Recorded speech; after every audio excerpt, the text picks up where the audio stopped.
सुप्रभात बच्चों, कैसे हैं आप सभी। आप सभी को सुबह सुबह का मेरा प्यार भरा नमस्कार। तो चलिए बच्चों, आज मैं आपको हिंदी बाल महाभारत कथा पढ़ाने जा रही हूँ।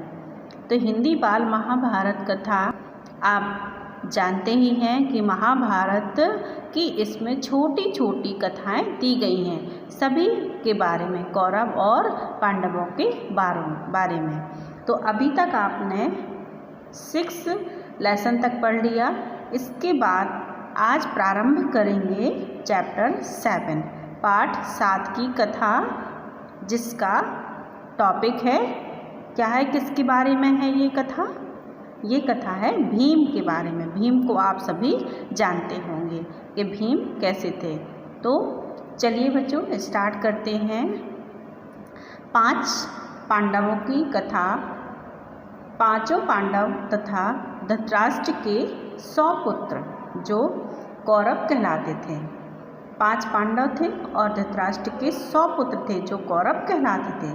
तो हस्तिनापुर में साथ साथ रहने लगे। खेल कूद, हंसी मजाक सब में वे साथ ही रहते थे। शरीर बल में पांडु का पुत्र भीम सबसे बढ़कर था। भीम के बारे में बताया जा रहा है कि भीम शरीर बल में पांडु का जो पुत्र था, पांडु के 5 पुत्र थे, जिनमें भीम जो कि शरीर से बहुत ही शक्तिशाली, बलशाली, बहुत ही ताकतवर थे। खेलों में वह दुर्योधन और उसके भाइयों को खूब तंग किया करते थे। यद्यपि भीम मन में किसी से वैर नहीं रखता था और बचपन के जोश के कारण ही ऐसा करता था। फिर भी दुर्योधन तथा उसके भाइयों के मन में भीम के प्रति द्वेष भाव बढ़ने लगा। इधर सभी बालक उचित समय आने पर कृपाचार्य से अस्त्र विद्या के साथ साथ अन्य विधाएं भी सीखने लगे। विद्या सीखने में भी पांडव कौरव से आगे ही रहते थे। इससे कौरव और अधिक खींचने लगे मीन्स और अधिक उनसे चढ़ने लगे, क्योंकि कौन आगे रहता था? पांडव कौरव से आगे रहते थे। इससे कौरव में जलन की भावना बढ़ने लगी। दुर्योधन पांडवों को हर प्रकार से नीचा दिखाने का प्रयत्न करता रहता था। भीम से तो उसकी जरा सी भी नहीं पड़ती थी। तो एक बार क्या हुआ, सब कौरवों ने आपस में सलाह करके यह निश्चय किया कि भीम को गंगा में डुबोकर मार डाला जाए और उसके मरने पर युधिष्ठिर, अर्जुन आदि को कैद करके बंदी बना लिया जाए। तो एक दिन दुर्योधन ने धूमधाम से जल क्रीड़ा का प्रबंध किया और 5 पांडवों को उसके लिए न्योता दिया। और उसने क्या किया, भीम के खाने में जहर मिला दिया। ठीक है। इधर दुर्योधन मन ही मन यह सोचकर खुश हो रहा था कि भीम का तो काम ही तमाम हो गया होगा।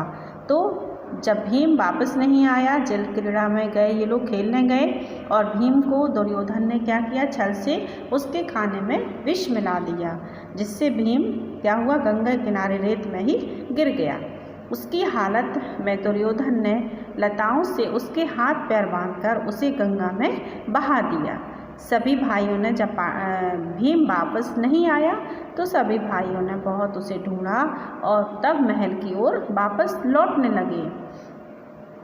इधर दुर्योधन मन ही मन यह सोचकर खुश हो रहा था कि भीम का तो काम ही तमाम हो गया होगा।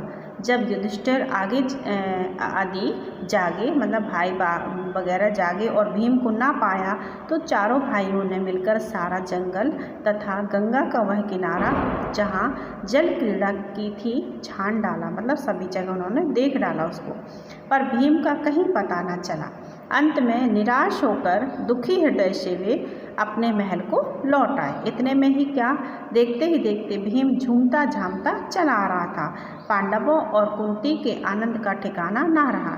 युधिष्ठिर, कुंती आदि ने भीम को गले से लगा लिया, पर यह सब हाल देखकर कुंती को बड़ी चिंता हुई। उसने विदुर को बुला भेजा और अकेले में उनसे बोली, दुष्ट दुर्योधन जरूर कोई ना कोई चाल चल रहा है। राज्य के लोभ से वह भीम को मार डालेगा। मुझे इसकी चिंता हो रही है। राजनीति कुशल विदुर कुंती को समझाते हुए बोले, तुम्हारा कहना सही है, परंतु कुशल इसी में है कि इस बात को अपने तक ही रखो। प्रकट रूप से दुर्योधन की निंदा कदापि ना करना, नहीं तो इससे उसका द्वेष और बढ़ेगा। इस घटना से भीम बहुत उत्तेजित हो गया।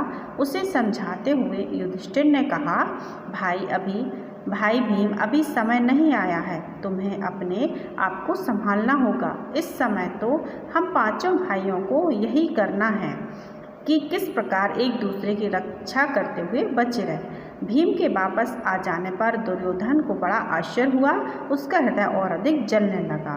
ओके बच्चों, तो ये थी भीम की कहानी।